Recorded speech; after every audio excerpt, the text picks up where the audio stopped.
اس حدیث کا جواب کیا ہوگا پھر؟ تو ہم کہتے ہیں ہمارا نبی آج بھی قبر انور میں روضہ رسول میں زندہ ہے. ہمارا نبی آج بھی، بلند آواز سے کہہ دیں، ہمارا نبی آج بھی ہماری صداؤں کو وہ سنتا ہے، ہماری صداؤں کو وہ، ہماری صداؤں کو وہ. اب ایک عام سا بندہ جو ہمارے محلے میں، علاقے میں انتقال کر جائے، اسے جب ہم دفنا کراتے ہیں تو وہ ہماری آواز، ہماری جوتیوں کی آواز کو سن سکتا ہے.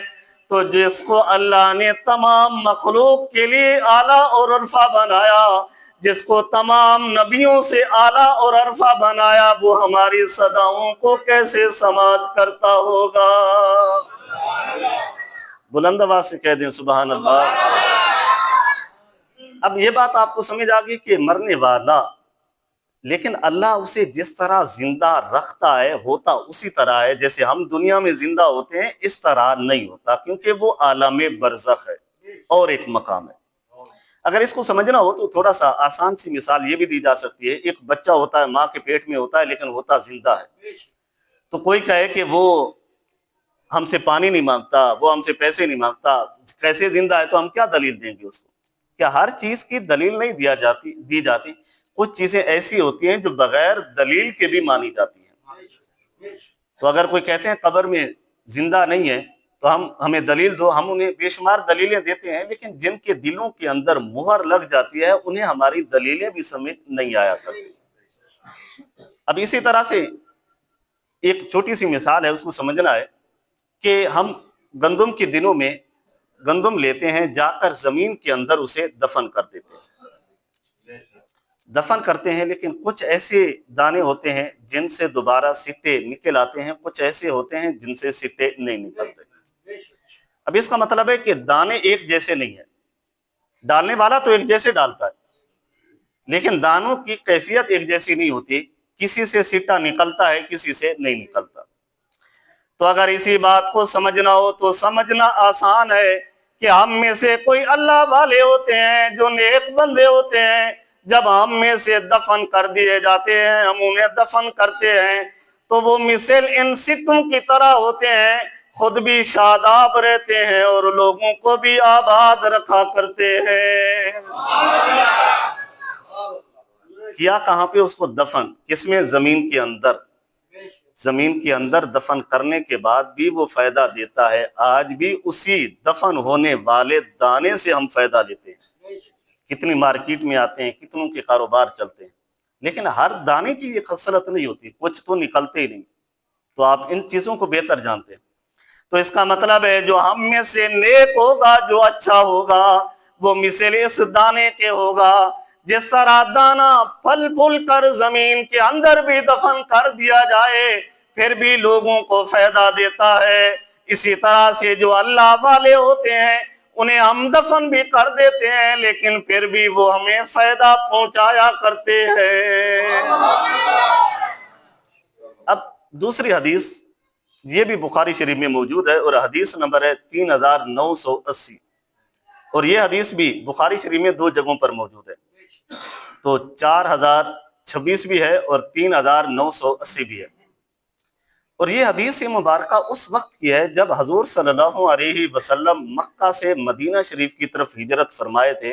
تو اس وقت جنگ بدر کا ایک واقعہ ہوا تھا جو بہت مشہور ہے. تو اس میں اللہ رب العزت نے ایمان والوں کو طاقت اور قوت عطا فرمائی، فرشتوں کے ذریعے سے مدد کی. تو اللہ رب العزت نے اس جنگ میں ایمان والوں کو فتح یابی عطا فرمائی تھی.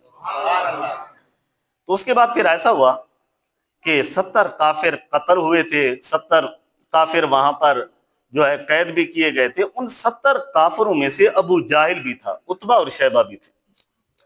اور بدر کہتے ہیں ایک کنویں کو، وہاں پر ایک کنواں تھا. تو صحابہ کرام نے ان کافروں کو جو اسلام کے خلاف لڑنے آئے تھے ان کو ٹانگوں سے گھسیٹ کر اس جو بدر کا کنواں تھا وہاں پر پھینک دیا تھا. جب پھینک دیا تھا تو حضور صلی اللہ علیہ وسلم جب ایک دو دن بعد حضور صلی اللہ علیہ وسلم خود اور صحابہ کرام بھی، حضرت عمر فاروق رضی اللہ تعالیٰ عنہ سے یہ روایت ہے اور بخاری شریف میں موجود ہے. تو جا کر وہاں پر اس کنویں کے کونے پر کنارے پر کھڑے ہو گئے. کھڑے ہوئے تو حضور صلی اللہ علیہ وسلم نے فرمایا فقال وجدتم ما وعدت ربکم، کہ اے کافرو جو میں نے تمہیں بتایا تھا کہ میرے رب کا وعدہ ہے اگر تم ایمان نہیں لاؤ گے تو تمہیں جہنم میں ڈال دیا جائے گا، تمہیں عذاب دیا جائے گا. قال وجدتم، تو فرمایا کہ کیا اب وہ تمہیں عذاب مل رہا ہے؟ حالانکہ ان کو تو کنویں میں ڈال دیا تھا. اور جنگ بدر کا واقعہ، تو وہاں پر حضرت عمر فاروق رضی اللہ تعالیٰ عنہ، یہ روایتیں حدیث ہے، دوسری کتب میں جو حدیث ہیں ان میں تھوڑے سے لفظوں کا فکر ہے، تو فکریں تھوڑا سا الگ الگ ہیں. تو یہاں پر فقال له عمر، حضرت عمر فاروق رضی اللہ تعالیٰ عنہ نے حضور صلی اللہ علیہ وسلم کی بارگاہ میں عرض کی کہ یا رسول اللہ ما تخاطب من اقوام، کہ آپ ایسی قوم کو مخاطب ہوئے ہو جن کی لاشیں ہم نے اپنے ہاتھوں سے اس کنویں کے اندر ڈال دی ہے. اب یہاں پر ہیں دو فکریں. حدیث بخاری میں ہے فقال له تدعو امواتنا، کہ حضرت عمر فاروق رضی اللہ تعالیٰ عنہ نے فرمایا کہ یا رسول اللہ آپ ان سے مخاطب ہیں جو مردے ہو چکے ہیں، جو مر چکے ہیں. تو ان لوگوں کا نظریہ ہے نا جو مر چکا ہے وہ کچھ بھی نہیں سنتا. تو آگے میرے محبوب مصطفیٰ صلی اللہ علیہ وسلم نے فرمایا فقال والذی نفسی بالحق، کہ مجھے قسم ہے اس ذات کی جس کے قبضہ قدرت میں میری جان ہے، ما انتم باسمع لما اقوال، کہ یہ وہ لوگ ہیں جتنا تم سنتے ہو تم سے بھی یہ زیادہ سنا کرتے ہیں. اب کافروں کو سنا کون رہے ہیں؟ حضور صلی اللہ علیہ وسلم. اگر وہ کافر نہ سن سکتے تو میرا نبی ان سے کلام کیوں فرماتا؟ اس کا مطلب ہے وہ کافر زندہ تھے تو میرے نبی نے کلام فرمایا تھا نا. اگر کلام تب کیوں فرماتا جب زندہ ہی نہیں تھا؟ کیا میرے نبی کے سامنے انک لا تسمع الموتى یہ آیت نہیں تھی؟ کیا وہ آیتیں نہیں تھی جو آج ہمیں سنائی جاتی ہیں کہ دیکھو تم قبروں میں جاتے ہو یہ تو کچھ سن ہی نہیں سکتے، تم انہیں کیا سنانے جاتے ہو؟ تو کیا میرے نبی سے آج کل کے یہ جاہل معاذ اللہ زیادہ پڑھے لکھے یا زیادہ قرآن کو سمجھنے والے ہیں؟ تو جب میرا محبوب ان کافروں سے مخاطب ہو کر پوچھ رہا تھا کہ بتاؤ، تو حضرت عمر فاروق رضی اللہ تعالیٰ عنہ نے سوال کیا یا رسول اللہ ان سے کیسے پوچھ سکتے ہو، یہ تو مردہ ہیں، یہ تو ہمارے سامنے لاشیں ہیں. تو میرے نبی نے فرمایا جتنا تم سنتے ہو تم سے زیادہ یہ سننے والے ہیں. آگے فرمایا کہ وَلَكِنَّهُمْ لَا يَسْتَطِيعُونَ، لیکن یہ بولنے کی اللہ انہیں طاقت عطا نہیں فرماتا. تو گویا کہ یہ ہماری باتیں سنتے ہیں، سمجھتے ہیں، سارا کچھ جانتے ہیں. تو یہاں سے دو حدیثیں، تین آیتیں بتائی کہ جن کو ہم دفن کرتے ہیں وہ زندہ ہوتے ہیں، وہ سنتے ہیں، ہمیں دیکھتے ہیں، پہچانتے ہیں، اور جن کو اللہ نے طاقت اور قوت دی ہوتی ہے تو وہ ہماری باتوں کو سن کر، ہماری مشکلات کو سن کر اللہ کی بارگاہ میں ہماری التجائیں بھی کیا کرتے ہیں. تو دعا ہے کہ اللہ رب العزت ہم سب کو سمجھنے کی توفیق عطا